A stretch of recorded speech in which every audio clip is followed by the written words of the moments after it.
Just because his wife sat on another man's lap in public, this guy went to confront his father-in-law. But to his surprise, the old man told him to suck it up. Furious, the man called his wife shameless.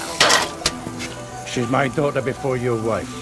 His father-in-law pointed a finger in his face and told him to watch his mouth, as if the one in the wrong wasn't the wife, but him. Everyone around just waited to see him humiliated. He had no choice but to swallow it, because the old man was the local crime boss, ruthless and untouchable. He wasn't someone you could afford to piss off. Just when he thought he could bear it and move on, his wife went even further. She brought the other man home. Sitting silently in the corner, he watched her walk the guy out, then waited for her return. When she walked in, he flipped on the lights. He wanted her to know he'd seen it all. He'd just been trying to spare her some dignity, but instead of showing guilt, she brushed it off, claiming they were just talking, nothing more. He didn't argue. He just walked upstairs. Their relationship had long been dead. What he cared about now was their son. But before he could make a move, his wife struck first. She had her father track him down, hoping to pressure him into initiating a breakup. The man felt nothing. He couldn't wait to be done with her. But what the father-in-law said next pushed him over the edge. Not only would he be thrown out, but his son, his only concern, would be taken away too. That was too much. He could give up everything else, but not his son. Without another word, he stood up and left. The next day, the old man sent 2 henchmen to take father and son to the amusement park. The man wanted to say no, but at that point, he had no say in the matter. The 3 of them arrived at the park, where the boss was already waiting. He sent the boy off to play with his men, saying he wanted to talk to the man alone. They boarded the Ferris wheel, but when they reached the top, the man saw his wife below. She was leading their son into a car. It was a setup. The boss lured him onto the Ferris wheel just to snatch the kid away. The man moved to resist, then felt a gun pressed into his side. He could do nothing but watch, but it wasn't over. They stuffed him in a car trunk and drove out to the middle of nowhere. There, an abandoned RV stood waiting. They threw him inside, poured a whole bottle of booze down his throat, soaked the place in gasoline, and set it ablaze, planning to pass it off as a tragic accident. Flames roared around him as he thrashed in agony. His wife and son witnessed the whole thing. When the fire didn't finish him,